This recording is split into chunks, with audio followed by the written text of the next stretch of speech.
सरकार की प्रमुख योजनाओं को जन जन तक पहुंचाने के लिए माननीय प्रधानमंत्री श्री नरेंद्र मोदी जी ने 15 नवंबर 2023 को झारखंड के खूंटी से विकसित भारत संकल्प यात्रा की शुरुआत की।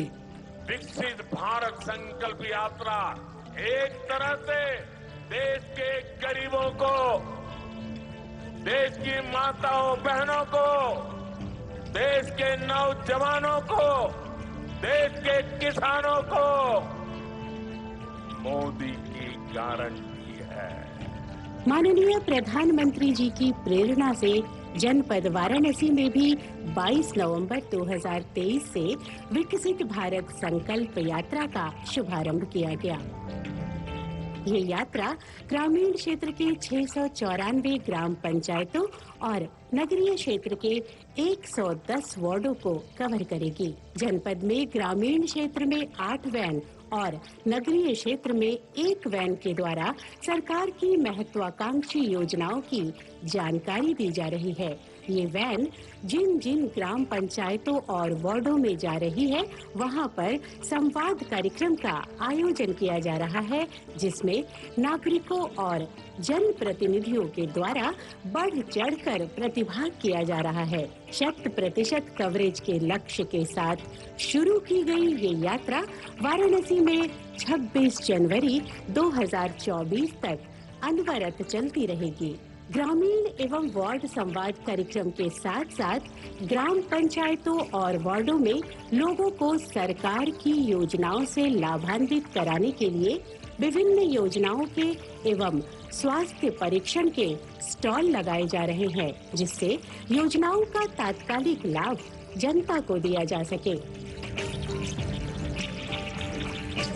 वैन के माध्यम से ऑन स्पॉट क्विज में स्थानीय लोगों के द्वारा प्रतिभाग किया जा रहा है और पुरस्कार भी जीते जा रहे हैं। यात्रा के दौरान किसानों को आधुनिक तकनीकी से दक्ष बनाने के लिए ड्रोन के माध्यम से नैनो यूरिया के छिड़काव का प्रदर्शन किया जा रहा है और प्राकृतिक कृषि के बारे में भी किसानों को जागरूक कराया जा रहा है।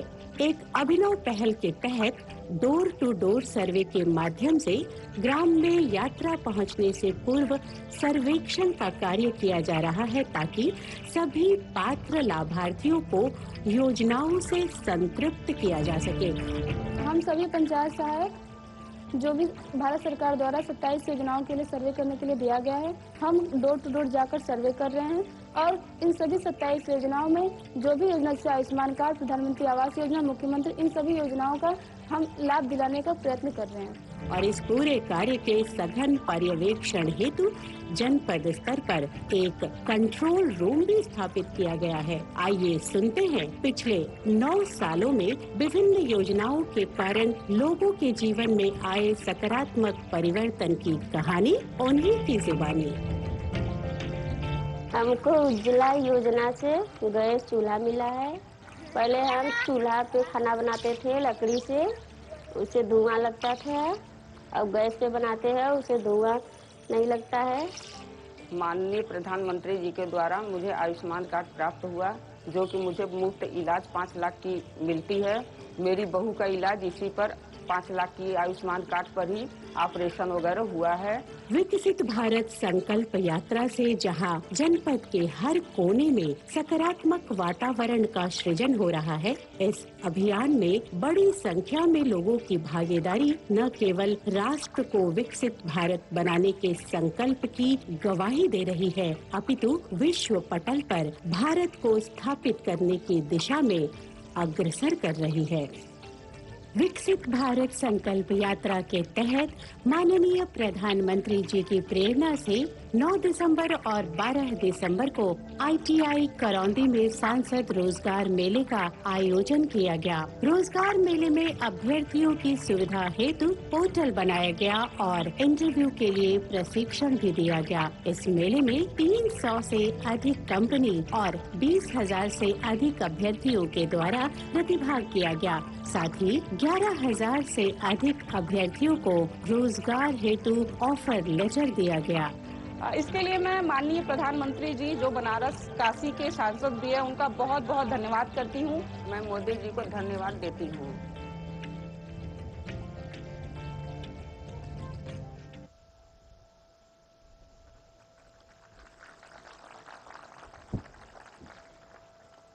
आज के कार्यक्रम की कड़ी में अगली जो हमारे मेरी कहानी मेरी जुबानी से मैं सादर आमंत्रित करती हूँ लखपति महिला श्रीमती चंदा देवी जी को कि वो आए और अपनी कहानी को अपनी जुबान से बयां करें।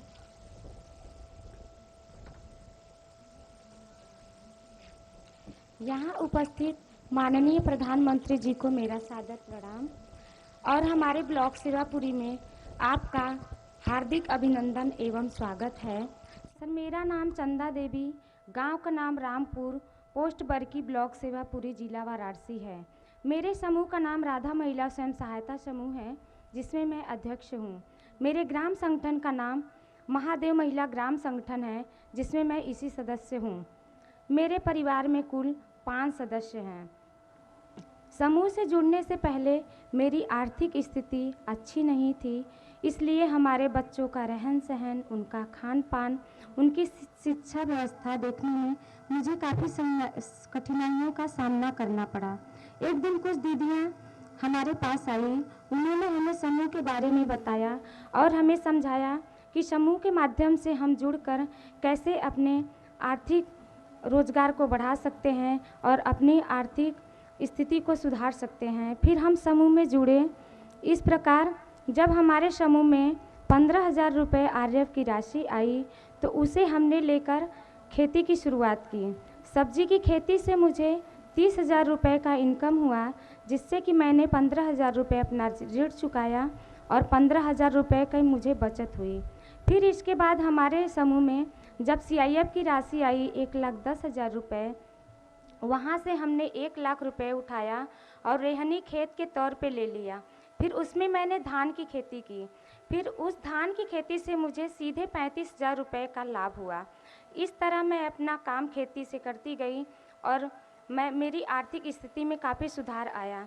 आर्थिक स्थिति में सुधार के साथ ही साथ मेरे जीवन का पालन पोषण और उनकी शिक्षा व्यवस्था में भी काफ़ी बदलाव आया। फिर एक दिन हमारी मुलाकात हमारी मंजू दीदी जो हमारे ब्लॉक की BMM हैं उनसे हुई। उन्होंने हमें बैंक सखी के कार्य के बारे में बताया।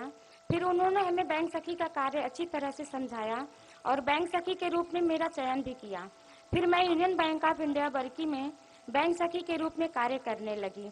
फिर यहाँ से मेरी आर्थिक स्थिति में और सुधार आया और मैं आत्मनिर्भर बनने के साथ साथ मेरी एक अपनी अलग पहचान बनी बैंक सखी के रूप में। फिर मेरी खेती के माध्यम से और मेरी बैंक सखी के माध्यम से 1 साल का मेरा 1,30,000 रुपये का बचत हो जाता है। तो इस तरह से मैं आत्मनिर्भर बनने के साथ साथ मेरी अपनी एक अलग पहचान बनाई। इसका पूरा श्रेय मैं माननीय प्रधानमंत्री जी को देना चाहती हूँ कि उनके माध्यम से हमें आत्मनिर्भर बनने का जो सौभाग्य प्राप्त हुआ, उसके लिए हम उनको कोटि कोटि धन्यवाद देना चाहते हैं। और मैं उनसे आगे ऐसे ही अनुरोध करना चाहूँगी कि वो महिला सशक्तिकरण के लिए और भी कई सारी योजनाएं लेकर आएं, जिनसे कि हमारे क्षेत्र की महिलाएं इनसे जुड़कर लाभान्वित होकर आत्मनिर्भर बनने का प्रयास करें। धन्यवाद। जय हिंद, जय भारत। चंदा देवी जी, आपकी पढ़ाई क्या हुई है? Sir, inter pass. तो आप इतना बढ़िया भाषण करती हैं। जी सर। तो कभी चुनाव लड़ी हो क्या? नहीं सर। तो लड़ोगी? नहीं सर, ये सर आपसे हम इंस्पायर होते हैं सर। आप जो प्रयास करते हैं सर, हम उनसे अपना कदम मिलाकर चलते हैं। इस वजह से जो हम आज हासिल कर पाए हैं सर, ये हमारा सौभाग्य है कि हम आपके सामने उपस्थित हैं सर और आपके सामने 2 बातें बोल रहे हैं सर। ये हमारे लिए बहुत बड़ी गर्व की बात है। अरे सब महिलाएं तालियां बजाएगी। अच्छा चंदा देवी जी, बच्चे क्या पढ़ते हैं? सर अभी मेरी बिटिया कक्षा 7वीं में है सर, और हमारा बेटा अभी कक्षा 3 में है सर। क्या सोचा है, बच्चों को क्या पढ़ाओगी? सर अगर हमारी आर्थिक स्थिति अच्छी रही तो हम उनको बहुत अच्छे से अच्छे कॉलेज में डालना चाहते हैं और उनकी पढ़ाई पूरी करवाना चाहते हैं। और अभी अच्छा पढ़ते हैं कि ऐसे ही? नहीं सर, पढ़ते हैं सर। वरना माँ सखी मंडल चलाती है, वो सेल्फ हेल्प ग्रुप में काम कर रही है, वो बैंक सखी बन गई है। सब कुछ देखते हुए करते हैं सर, अपने बच्चों का भी ध्यान रखते हैं, अपने परिवार का भी ध्यान रखते हैं सर, अपनी मम्मी जी का भी साथ रखते हैं, ध्यान रखते हैं, और साथ साथ अपनी सर गांव की महिलाओं का भी ध्यान रखते हुए हमारा जो कर्तव्य है हम उसको पूरा करते हैं सर। अच्छा, आप लखपति दीदी बन गई? जी सर। अब मेरा सपना है, जी सर। और मैं यहाँ जो बहनें बैठी हैं उनको भी बताना चाहता हूँ, जी सर। मेरा संकल्प है कि मैं देश में गांवों में जी सर। आप जैसे परिवार की जो माताएं बहनें हैं, इस देश में 2 करोड़ जी सर। 2 करोड़ माताओं बहनों को मुझे लखपति बनाना है। तो आपकी बात जब सुनेंगे ना तो लोगों को विश्वास हो जाएगा कि हाँ, लखपति दीदी बन सकते हैं। सर ये कहने की बात नहीं है, हम लोग बोल नहीं पाते हैं, हमारी तरह बहुत सारी दीदियां हैं सर जो समूह के माध्यम से जुड़कर आत्मनिर्भर बनी है और लखपति दीदी बनी है सर। यहाँ बोलने को हर किसी को मौका नहीं मिलता सर, ये हमारा कितनी बहनें हैं जो लखपति दीदी बनी होगी यहाँ? सर हमारे गांव में कम से कम हर समूह से 2-4 महिलाएं तो बनी गई हैं। 2-3 महिलाएं बन गई? जी सर। अच्छा, आपके समूह को मैं एक काम बताता हूँ, कर सकते हैं क्या? बताइए सर, प्रयास करेंगे पूरी तरह। देखिए, हमारे देश में जी सर आजकल शादी ब्याह होते हैं। जी सर। तो वो खड़े खड़े खाने का रिवाज शुरू हो गया अब। जी सर। तो लोगों को लगता है कि दोबारा मिलेगा ना, इसलिए थाली भर देते हैं। जी सर। और फिर आधा छोड़ देते हैं, तो खाना बर्बाद हो जाता है। जी सर। किसी के घर में जन्मदिन है तो भी खाना बर्बाद हो जाता है। अगर आपके सेल्फ हेल्प ग्रुप की बहनें, जी सर, उनको परोसना कैसे उसकी ट्रेनिंग हो जाए, जी सर, उनके अच्छे कपड़े हो जाएं, फिर वो हाथ में मोजे वोजे पहन करके, दस्तक पहन करके परोसने के लिए जाएं ऐसे लोगों में, जी सर, तो खाना तो बचेगा ही बचेगा। जी सर, जो लोग आते हैं उनको भी अच्छी सर्विस मिल जाएगी, जी सर, आपकी बहनों को कमाई हो जाएगी। जी सर, और जब भोजन समारोह में जाते हैं तो घर जाते समय वो भी कहेंगे नहीं नहीं भाई, आप भी बच्चों के लिए थोड़ा ले जाइए, जी सर, तो घर में न्यूट्रिशन का प्रॉब्लम भी सॉल्व हो जाएगा। जी सर, तो मैं समझता हूँ एक ऐसा काम है कि जो लोग खाना खराब करते हैं, जी सर, फेंक देते हैं, अगर परोसने की व्यवस्था नियम से बन जाए तो बहुत कुछ बच सकता है। तो ऐसा काम कर सकते हैं आपकी बहनें?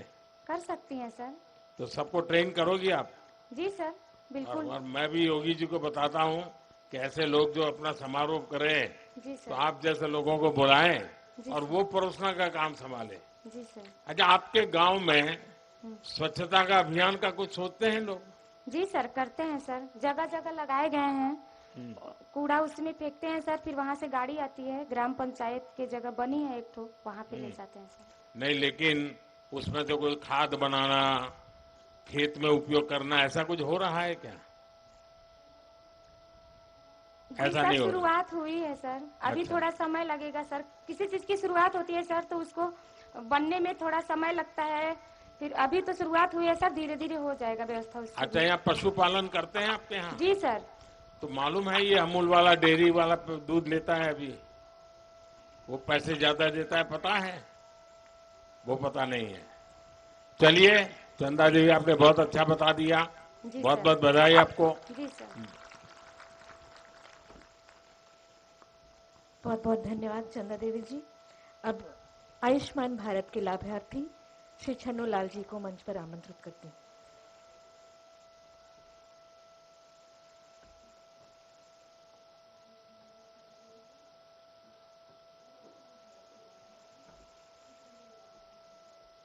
नमस्कार सर, मेरा नाम छन्नूलाल है, मेरे पिताजी का नाम प्रेमनाथ है, ग्राम बिहाड़ा, पोस्ट ठट्टा, जिला वाराणसी, थाना मिर्जामला, ब्लॉक शिवापुरी का मूल निवासी हूँ।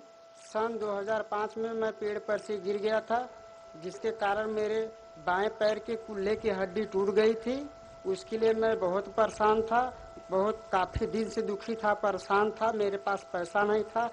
प्राइवेट हॉस्पिटलों में उसकी कीमत 1.5 से 2 लाख रुपए मांग रहे थे, उतना मेरे पास बजट नहीं था। फिर गांव में मेरी आशा दीदी से मुलाकात हुई, उन्होंने मेरा आयुष्मान गोल्डन कार्ड बनवा दिया। उसी कार्ड के माध्यम से आज मेरे बनारस में बहुत बड़ा अस्पताल में इलाज हो सका मुफ्त में। और मैं प्रधानमंत्री जी को कोटि कोटि नमन करता हूं और मैं पूरे देशवासियों से अनुरोध करता हूं कि जिनका आयुष्मान कार्ड न बना हो वो भी अपना आयुष्मान कार्ड बनवा ले तथा उसका लाभ उठाए। तो आपका ऑपरेशन कब हुआ? सितंबर में सर। अभी हुआ? हाँ। तो इतने सालों तक आप परेशान रहे? हाँ सर, सन 2005 में मेरी बचपना थी ना सर, बाली उम्र। तो फिर चलना फिरना हो सकता था? हाँ, चलना फिरना चलते फिरते थे, लेकिन बैठ नहीं पाते थे, पालथी मार के मुकरू मार के ऐसे चलता था। अभी ठीक हो गया? अभी नहीं, अभी तो पूरा दवा चल रहा है ना, अभी तो 3 ही महीना हुआ, 3 महीना 10 रोज। हाँ, और आपको विश्वास है कि ठीक हो जाएगा? हाँ, तो अभी तो मेडिसिन चल रहा है ना सर। तो डॉक्टर ने जो बताया एक्सरसाइज करने के लिए? अभी एक्सरसाइज के लिए नहीं बोले हैं डॉक्टर। नहीं बोले हैं? बोले कि अभी 2 महीने तक दवाई खाओ, अभी सर्दी में पेन होगा, दर्द होगा। हाँ। 2 महीने तक दवाई खाओ, इसके बाद एक्सरसाइज बताएंगे। तो आपको कोई खर्चा हुआ क्या? नहीं नहीं, निःशुल्क कोई? सर। और अभी दवाई कहाँ से लेते हो? दवाई तो लेते हैं हॉस्पिटल से। नहीं, जन औषधि केंद्र से दवाई बहुत सस्ते में मिलती है, पता है? नहीं, वहाँ से मैं नहीं लेता हूँ। हाँ, तो जन औषधि केंद्र में 100 रुपये की दवाई 20 रुपये में मिल जाती है। सबको बताना चाहिए। तो गरीब का, परिवार का अगर 100 रुपये की दवा लानी है तो 80 रुपया बच जाता है। ठीक है सर, तो ये सबको समझाइए। आपके गांव में आपने और लोगों के आयुष्मान कार्ड बनवाए क्या? हाँ सर, बनवाया हूँ, 10-15 लोगों को बनवाया हूँ और लोगों को बनवाने के लिए मैं बोल रहा हूँ कि जल्द से जल्द अपना बनवा ले ताकि उसका लाभ जरूरत पड़े पे उठा ले। और किसी को अभी मदद पहुंची हो ऐसा कोई और साथी जिसको जानते हो आप? नहीं नहीं, अभी तो उसका लाभ उठाने वाला भी कोई नहीं है। अच्छा। प्रेजेंट टाइम में तो अभी आयुष्मान कार्ड आपने ट्रीटमेंट करवाया? हाँ सर। तो डॉक्टरों का ऐसा तो नहीं था नहीं ये मोदी जी का आदमी है, चलो जाओ होता है जल्दी जल्दी वैसे ही करके फेंक दो, ऐसा तो नहीं किया ना? नहीं नहीं सर, उन्होंने मुझे 2 सितंबर को एडमिट किया, 4 तारीख को मेरा अप्रूवल आया, फिर उसके बाद रात में 4 तारीख को ही कैंसिल हो गया अप्रूवल मेरा। उन्होंने रोक लिया, बोले कि मैं कोशिश कर रहा हूँ, दोबारा अप्रूवल आएगा तब मैं ऑपरेशन करूंगा, क्योंकि ये सरकारी काम है, जब तक अप्रूवल आएगा नहीं तब तक मैं हाथ नहीं लगाऊंगा। फिर 6 तारीख को अप्रूवल आया तो उन्होंने मेरा 8 तारीख को ऑपरेशन किया। और आपके परिवार को विश्वास हो गया कि मुफ्त में होगा लेकिन फिर भी अच्छा होगा, टांग काट नहीं लेंगे, ऐसा तो हुआ ना? हाँ सर, विश्वास हो गया। हाँ। तो आपको संतोष है? हाँ हाँ, मुझे संतोष है, तभी ना मैं इतना दूर चल के आया हूँ। तो आगे क्या करोगे छन्नूलाल?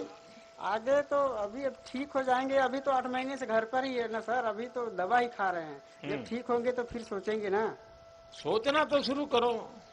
अरे पहले ठीक तो हो जाएं। अरे चोट तो पैर को आई है, दिमाग को थोड़ी आई है। अरे सर, मैं अपने घर पे आप जहाँ पे बैठे हैं उतना दूर भी चल नहीं पाता। हाँ। दिन भर सोया रहता हूँ। हाँ। चेयर पे बैठा रहता हूँ। हाँ। ये तो आपके सभा में आने का मुझे चांस मिला, मौका मिला, तब मैं इतना कोशिश करके आ सका।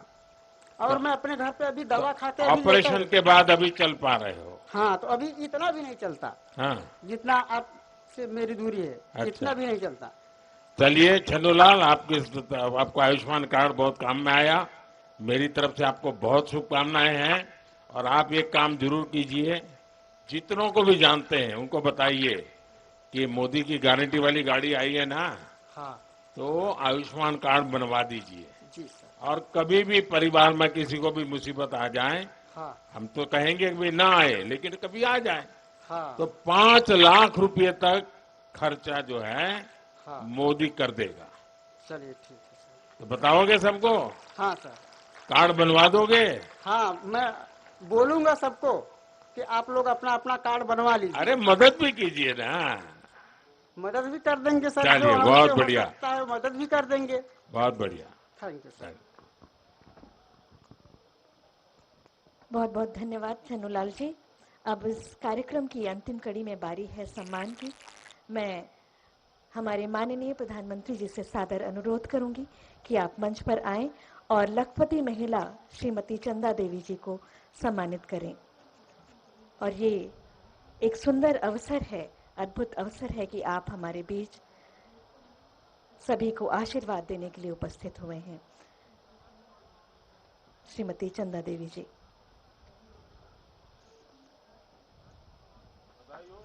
जोरदार तालियों से इनका उत्साहवर्धन करें।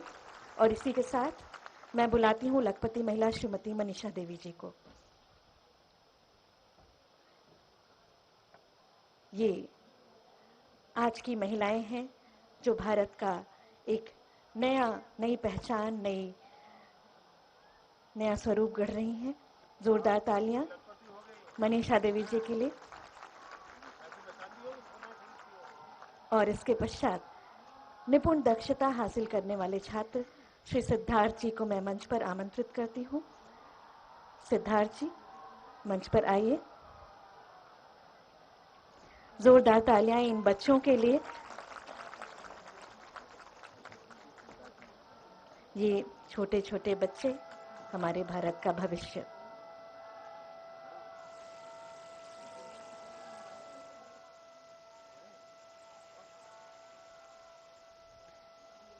अपने तालियों से इस बच्चे को आशीर्वाद दीजिए, सिद्धार्थ को आशीर्वाद दीजिए। और इसके बाद मैं निपुण छात्रा सुश्री आस्था को मंच पर बुलाती हूँ।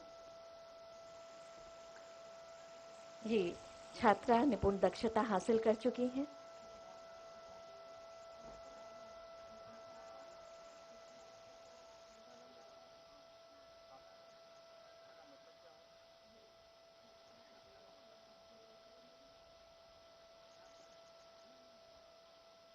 अपने तालियों से आस्था जी को आशीर्वाद दें।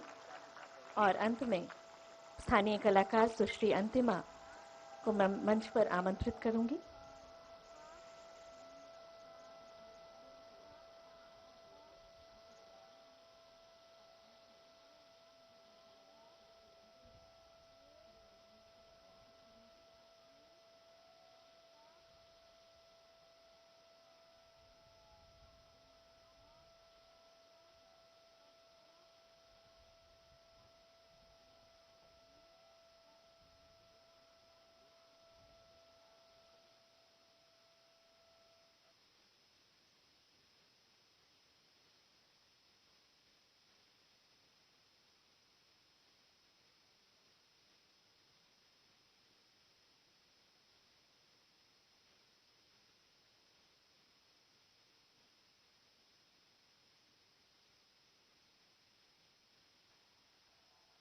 अपने तालियों का आशीर्वाद दें आस्था जी को। और अंतिम कड़ी में सुश्री अंतिमा, जो कि एकल नृत्य में प्रथम स्थान प्राप्त कर चुकी हैं काशी सांसद सांस्कृतिक महोत्सव में। जोरदार तालियों से इन्हें आशीर्वाद दें।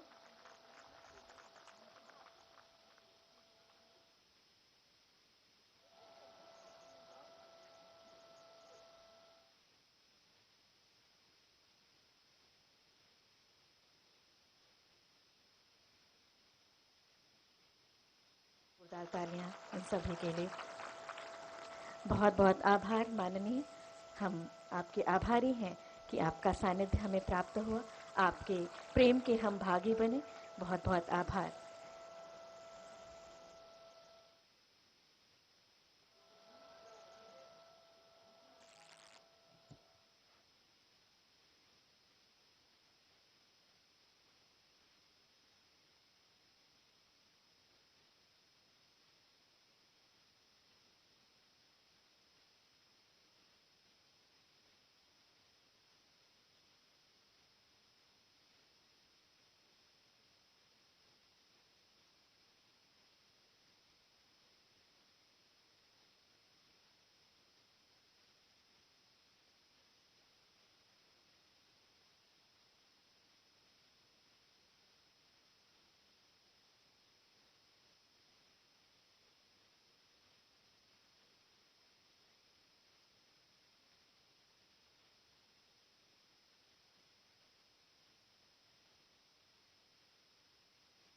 जोरदार तालियां कर दीजिए माननीय के लिए कि उन्होंने हमारे लिए इतना अपना वक्त निकाला, हमारे लिए